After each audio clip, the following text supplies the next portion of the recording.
Mickey 17 is really good. Okay, so picture a world where humanity creates a printing device that creates copies of humans. The potential is endless, and this movie explores ethical and political implications of such a powerful device. But the main storyline is about a so-called expandable. What's that, you may ask? Well, it's a person whose sole purpose is to die and respawn for some science. It's terrifying, interesting, and hilarious all at the same time. I was really surprised by how funny this movie was. Every character delivers their lines really well, some scenes are really quite cruel but still really funny, and then whenever characters fucked up and were screaming at each other, I had a good laugh. It's some quirky humor, like there's a guy who just goes around in a pigeon suit the whole movie for like no reason. Although I have to say that a lot of its comedy revolves around sex, and sometimes it's funny, and other times it's just unnecessarily uncomfortable. There's a scene that felt like it went on for like 10 minutes about Nasha wanting to fuck 2 Mickeys, which just killed the pacing of the movie for me. But hey, they made it up with Mark Ruffalo's performance. It was just so much fun watching him present something that was actually really important. He's so full of himself and I love it.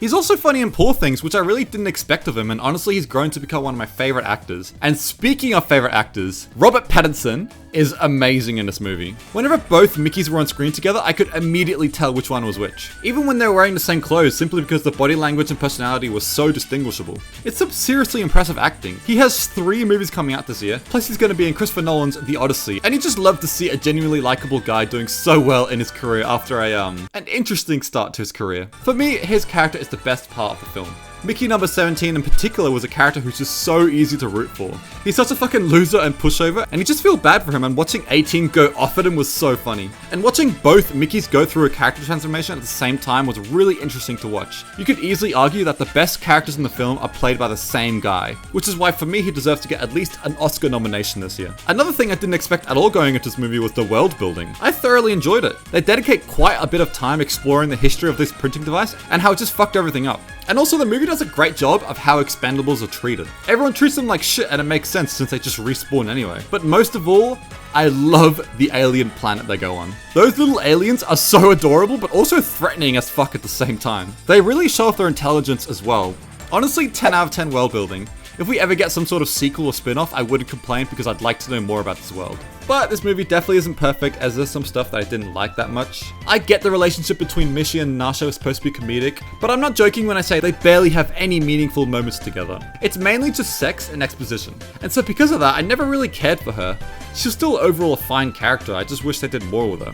Even though I liked how her character grew by the end of the movie, it just doesn't really feel earned since it came out of nowhere. They also had what felt like a short film within the movie about a psychopath who abuses the printing machine. He was never mentioned before that and is never mentioned again. It feels like a mistake. They just slapped a scene there just to explain this really niche lore in a movie, which for me also killed the pacing a little bit.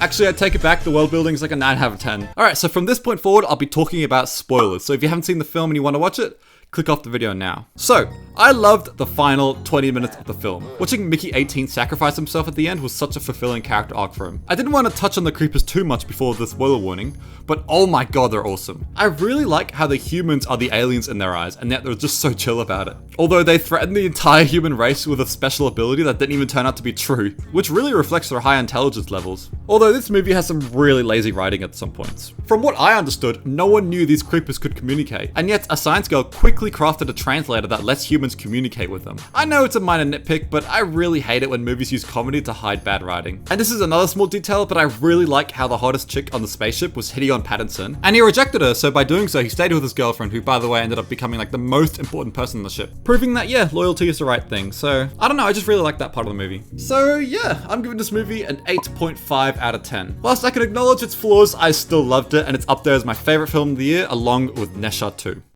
Thank you guys for watching. I'd love to know your thoughts in the comments below. The movie actually seems pretty mixed with reviews, especially with its comedy. And thank you guys for the support. We're 10 subs away from 500, which is so good, and I'll see you guys next week with a review of Invincible Season 3. See ya!